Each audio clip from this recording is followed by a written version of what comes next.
have 35 minutes to do. Where's the lights? Where are the lights? Anyone know where the lights are? Thank you. Andrew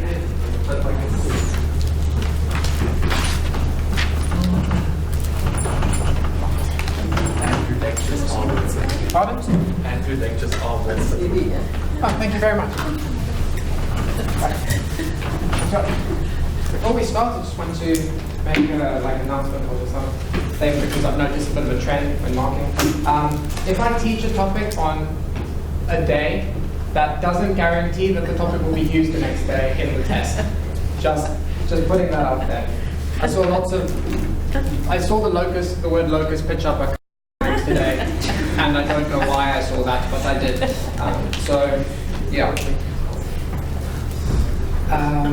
Right, so the title of today's lecture is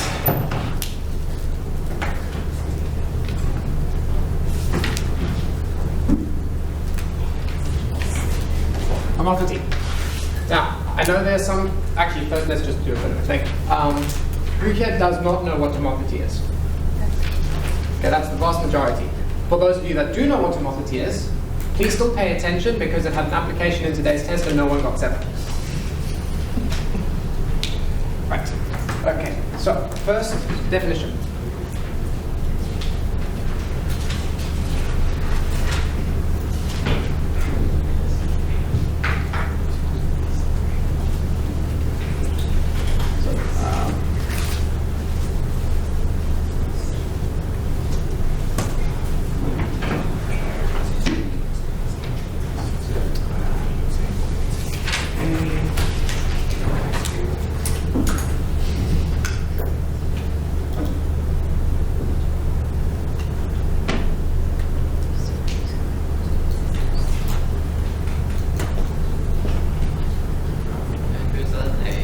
Yes, it's a squiggly H. I've seen those. It's so that you don't get confused with the letter H that you might have in your diagram. So you write it weird. Because if you want me, I can tell you the later code to get that symbol. But yeah, that one will help us write it down. Yeah, exactly. So we continue.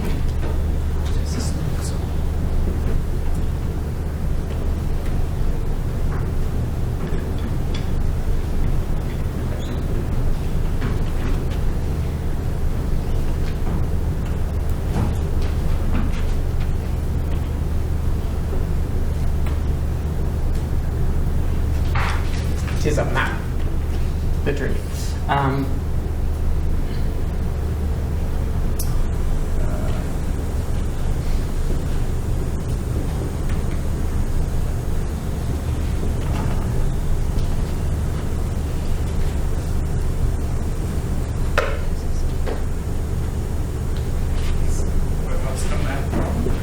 It's from the plane to the plane. Okay, so 1. We have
lotus. Yeah, comma. Lotus 1. No. So it maps that line to that. Okay. Yes. So it's like a Yeah. ellipsis, Two I think is commas. the English Yeah, term. okay, thank you.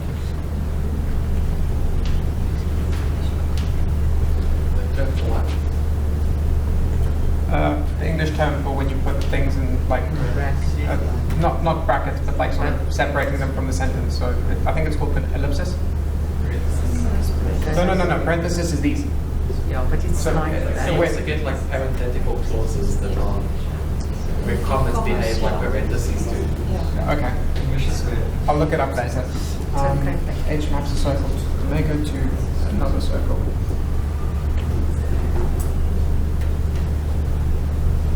I'll make it fine. Okay, so this last one may seem stupid. The reason why I write it down is because just because I have a set of points, if I apply a map, does not necessarily mean the set of points I get out is going to have the same structure. So I'm emphasizing that if you have a circle, it goes to another circle, and we're going to prove it as well. Not half. Sorry? That second requirement. Yes, this one. So the fact that it maps a line to another line. Yes. I guess, yeah, also the same thing. So Lines, it's not lines. So. it's not given that it's necessary. No, it's not like, just because if you have a map, it doesn't necessarily take a line to a line, but this particular map takes a line to a line. It will come directly from here, as we'll see. That's what I was saying. Yeah.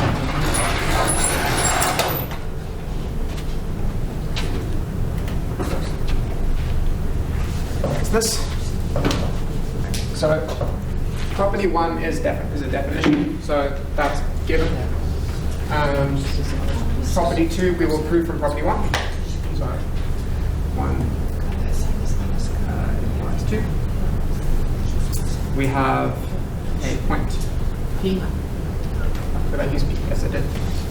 Line L. Consider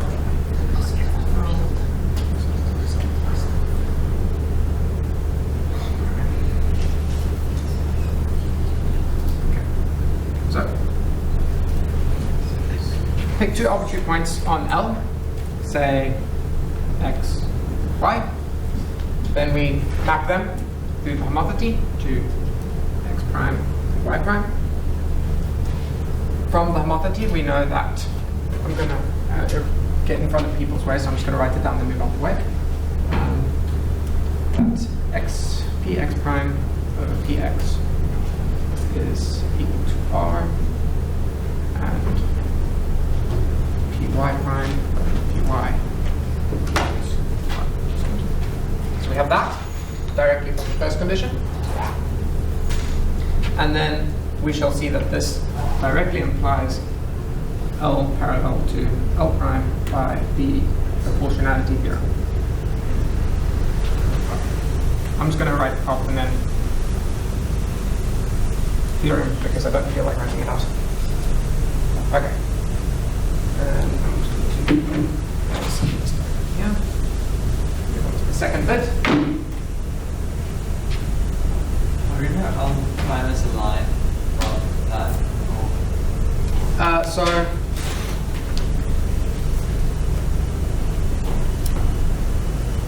define L prime as, so x and y are arbitrary. So x prime, y prime are the line, are the points that get mapped to from arbitrary points in L. So we know that any 2 points that we pick here are going to map to this segment here that is going to be parallel. And thus, clearly all of them are going to be parallel because x and y were arbitrary. So it's sort of like zooming out from what's on. It's a scaling. Correct. Also, R can also be less. Yeah, r could be less than 1, but we'll explore that later. Huh? R be negative. Yes, it can. I would flip it around. Yeah, so that'll go backwards and then x will be here, y will be here, and you get other things that come up with it, but we'll get it. So, and then also we will do 1 implies 3. Have you guys got that diagram? Cool, thanks. So we put up that. shadow it.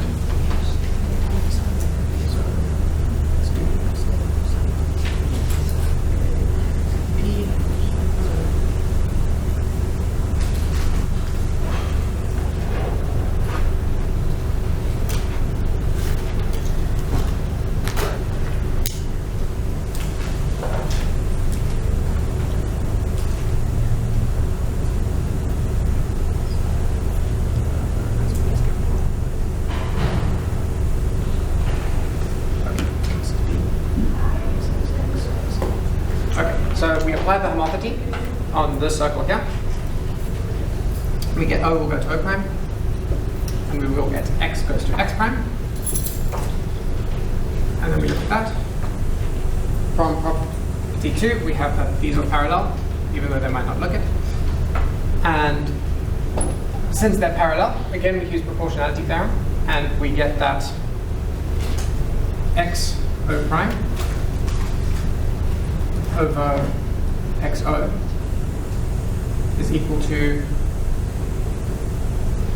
let's say X P X prime over PX, which is equal to R. Therefore, XO prime is equal to R times OX, which is equal to R times capital O. And we know R is the ratio of our homothety, and R is the radius of our circle, which means that XO prime is fixed. Since X was an arbitrary point on our circle, we know that for any X on our circle, the point it maps to is going to be a distance, a fixed distance away from O prime, which means it's a circle. So we've done this one, and this one. Right. Now, I want to go through an application of homothety and introduce a theorem at the same time, because why not?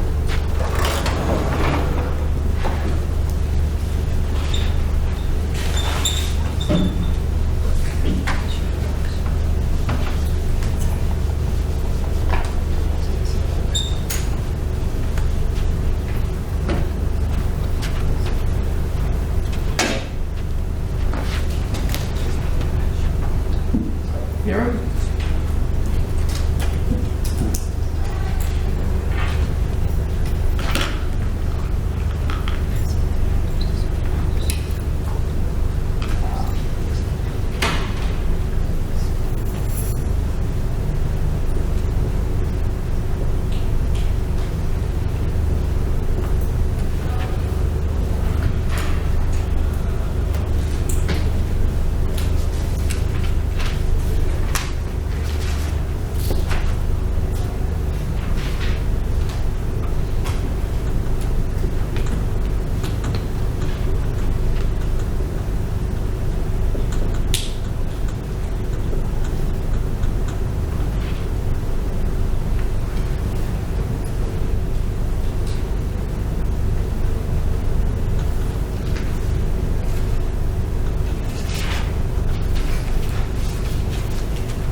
So if you have three circles, gamma 1, gamma 2, gamma 3, then the common tangents, so for instance, you have two circles like this, these, they intersect at point X,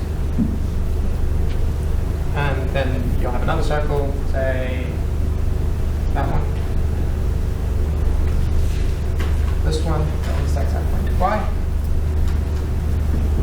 I have not done this correctly because this is going to go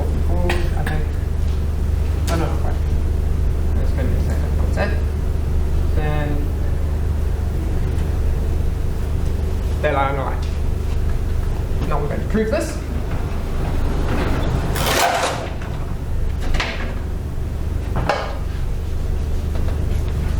For a special case of this, where the common tangents are the ones on the outside, not the ones on the inside.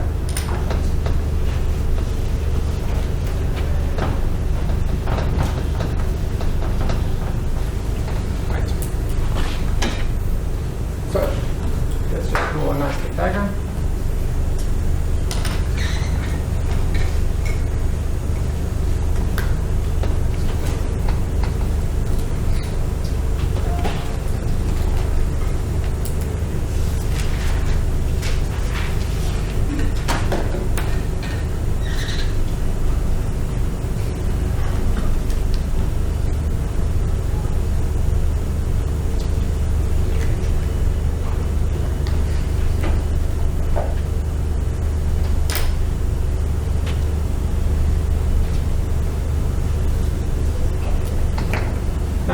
That doesn't look collinear, but it is. So let's just draw this line here. Now, let's just say this is 1, this is 2, this is 3. So we have 1, 2 intersect x, 2, 3 intersect y, and 3, 1 intersect x. Okay. Right. So let's draw in the centers of these circles. Label them O1, O2, O3. Does that make sense? And then consider the line through O1, O3 that'll intersect Z, which will intersect X, and intersect O3. Now, is it clear to everyone why O2, O3 is collinear? As is, well, these two centers, they're going to intersect at X. Is that clear? Do people know why that's true? Yeah. Does anyone know why that's not true? Or what? Does anyone not know why that's true? Position is important. Right, okay. I'm going to take the silence as, yes, we all understand this because we're good at maths. And I'm going to just continue with this. Right, so we're going to do 3 homotheties. First in O1 and O2. We're going to call that one curly H1. And that's going to have center X. And it's going to have ratio XO1 over XO2. We're going to have another homothety, H2, which is going to be centered at Y. And it's going to have ratio XO2 over XO3. And we're going to have final ratio as H3, and that's Z. And the ratio is XO3 over XO1. Okay? Now, The ratios. oh, you're probably quite far back. Is it blocked by the... I can see the H. Okay, so the ratios are XO1 over XO2, XO2 over XO3, and XO3 over XO1. Good? Right. Yeah, so basically the idea is we want to map O2 to O1, then O3 to O2, and O1 to O3 through those various centers. Okay? To confirm that this works, we know that O1 will map to O3 by construction, and using proportionality theorem, we can, just by looking at the tangent, that's 90 degrees, that's 90 degrees. So we have similar triangles, which means the ratios are the same, which means these two circles are going to go to each other. Sorry, what was that? So if you drop the perpendiculars onto the tangents, Right. then you're going to have the sum of the triangles for the points. So if this tangency point here is, say, t, and this tangency point here is s, then Z01T is similar to Z03S, right? Because you have two angles shared. This one here. I can't really see what you're doing so well from that angle. Sorry, yeah. You maybe want to like come sit on this Yeah, I side. think I will move a bit closer. Yeah.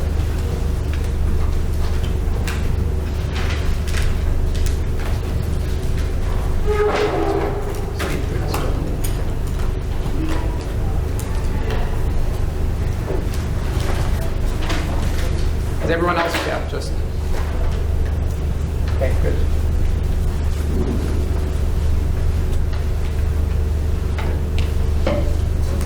So do you see how Z01T is similar to Z03S?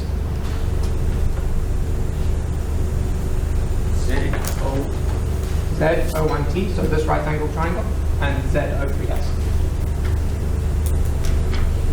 So you have shared angle, two equal angles. Oh, yes. Cool. Okay, so you have those are equal, which means that the ratio of TZ to SZ will be the same as O1Z to O3Z, which means T is going to map to S, which means these two circles do in fact map to each other. Cool. And symmetrically for the symmetric arguments for the other two cases, which means that we get that this one goes to this one goes to this one, and this one goes to this one, or I'm not sure, I'll just do backwards and forwards because I can't remember the order that I wanted them in. And then we will look at specifically the line ratios we get here. So we get that O1Z over Z03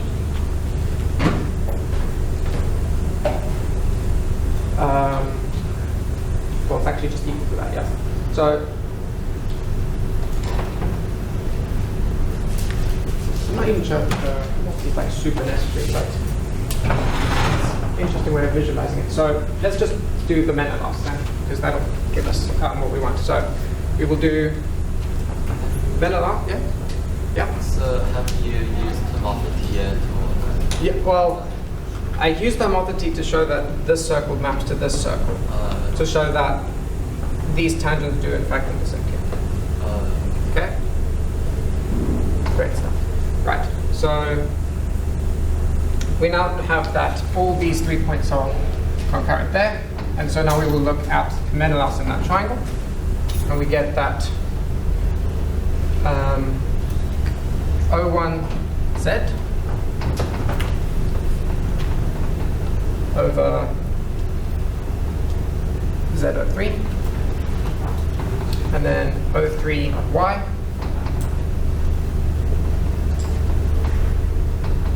over Y02 times O2X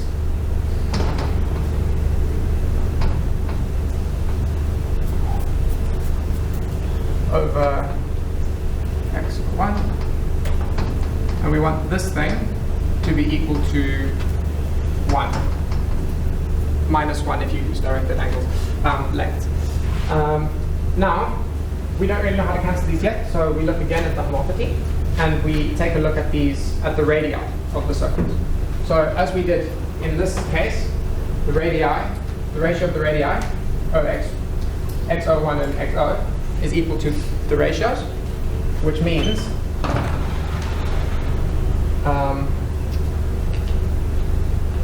this should actually not be X, should it? These should all be Y's. And these should be Z's. Yes. Okay. So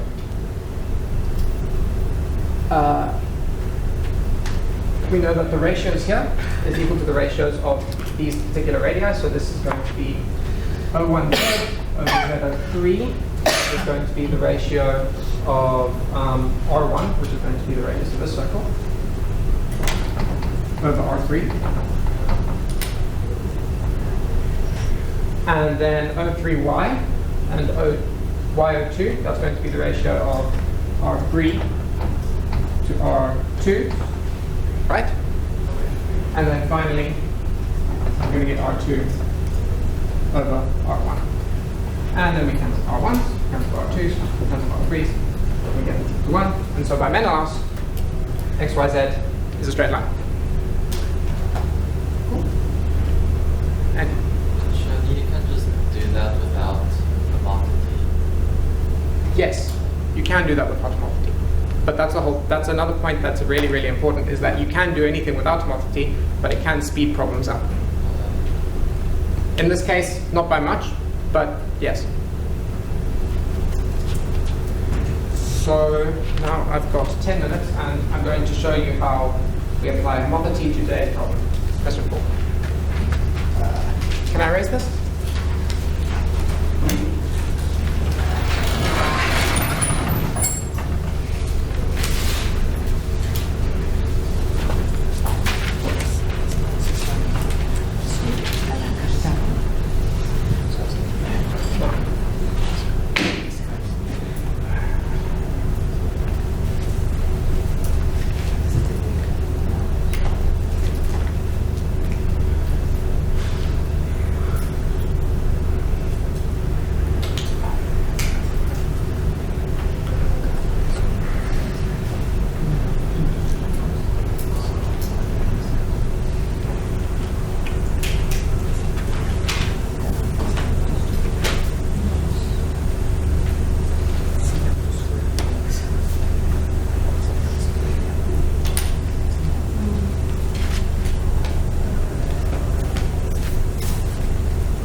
B, this was C, this was T, this was A, this was D, this was E.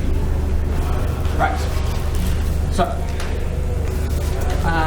let's start. So, we have circle A. Circle, called I think gamma, and we have a triangle ABC inscribed. Tangents from B, C are drawn to intersect at T. We draw TA, which intersects gamma again at B, and then we draw diametrically opposite to D to get E, and then we take the angle bisector of BEC, and we find where that intersects AT. And we want to show that this point here, which I'm going to call I, lies on a circle that is tangent to CT, BT, and gamma. So, first thing we do is we notice that the angle bisector here intersects the midpoint of the arc that subtends that angle. So we're going to call that point S. We're then going to construct the point diametrically opposite to S. We'll call it N. Then we're going to look at the line NB. Now, first thing we notice is that this is point O, which means that EO is equal to OD equals NO equals OS. So all these angles equal. Should probably double line these. Which means that by alternate angles, we have that ES is parallel to NB. And then we will look at, I should probably do some, do I need to do more explaining, I think? Yeah, so I should explain why this point, this circle intersects this circle at S. So we construct the tangent to gamma at S. So we know that B, the arc length BS is equal to the arc length SC, which means they subtend an angle equal at the center. So if you draw in the points there, that's 90 degrees, and this is 90 degrees. And we know that this line is equal to this line. And we know this. Yeah, how I use this? Yes, I should double. Yes. So we have those equal, and we have that. I'm going to put that line there. It's equal to that line there. And then I'm going to do this one as well. And I'm going to draw this line as well. And then we're going to have this one as double line, and this one as double line. Now, we know that angles SOC is equal to the angle SOB because they're subtended by arcs of equal length, which means that 2 single line is equal to 2 double line, which means single line equals double line. And that means that we have 90 degrees and common side and 2 angles equal, which means O, so K and M. OKS is congruent to OMS, which means SK is equal to SN. So that's those 2 lines are equal. And we also have that BT is equal to CT because tangents from a common point. And we have that BK is equal to CM because they're equal via SK and SM.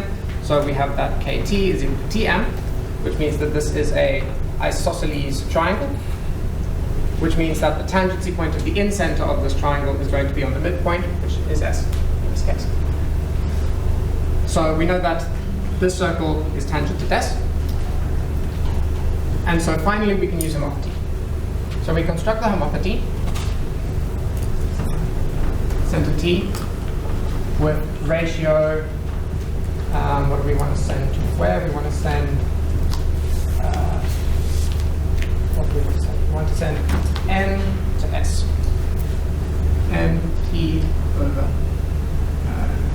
ST. Sorry, send ST over NT.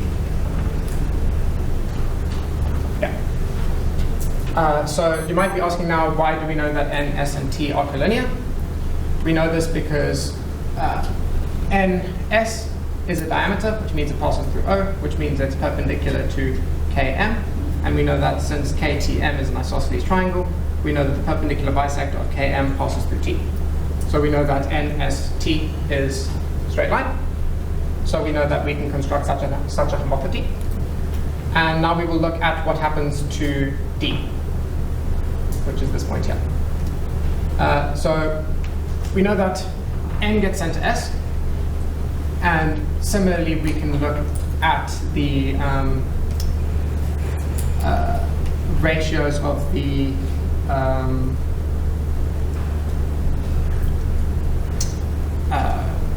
these things here, so these similar triangles here. And since we have these common tangents, we know that C will go to this point here. So we know that this circle will map to this whole circle.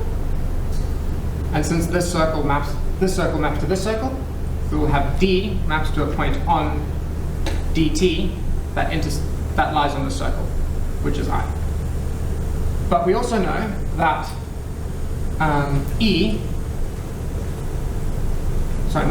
N will map to S, which means the line ND maps to a line that's parallel to ND that passes through I.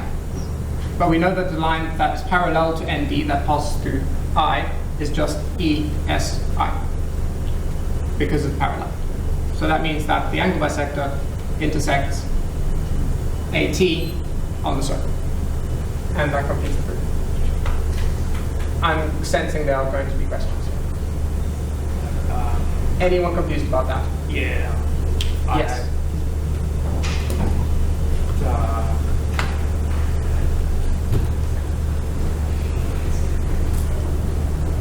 I don't understand. Is that where did I lose you? very early on. Okay, so do you see how this circle is tangent to this circle and the two tangents? Yes. Okay, cool. So, do you see how ND is parallel to ES? What is N again? N is the point diametrically opposite to S. So, And S is the point. S is the south pole point, the intersection of the angle bisector with the circle. Right.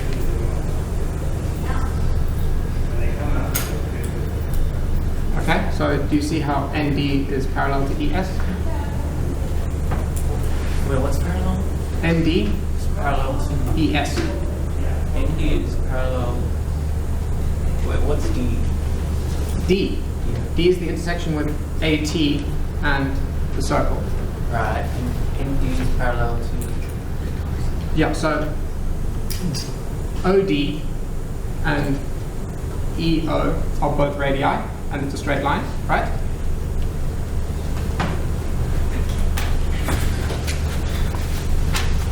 Yeah, so the lecture is officially over, by the way, so you can leave if you want. Okay, so